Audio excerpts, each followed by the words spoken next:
ang sakit na nagpapabago. May dalawang uri ng sakit sa mundong ito. Ang sakit that hurt us at ang sakit that changes us. Yung una, iyon ang sakit na nag-iiwan ng piklat.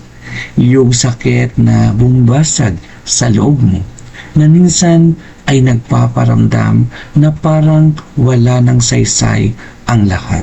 Pero may pangalawa, ang sakit na tinuturuan ka at hinuhubog ka. Ito yung sakit na nagiging daan para lumago ka, tumatag ka, at maging mas matalino. Sabi sa Roma Kapitulo 5, versikulo 3 hanggang 4, hindi lamang iyan, ikinagagalak din natin ang mga kahirapang ating tinitiis dahil alam nating ito'y nagbubunga ng pagtitiyaga at ang pagtitiyaga ay nagbubunga ng mabuting pagkatao at ang mabuting pagkatao ay nagbubunga ng pag-asa. Minsan, hindi mo agad makikita.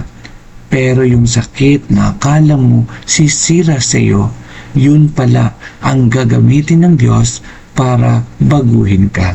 Kaya, huwag kang tumakas sa sakit. Unawain mo ito. Hayaan mong turuan ka at baguhin ka ni Lord sa proseso. Manalangin tayo. Panginoon, salamat sa mga sakit na hindi mo inalis dahil doon mo ako hinubog. Tulungan mo akong makita ang layunin sa likod ng bawat luha.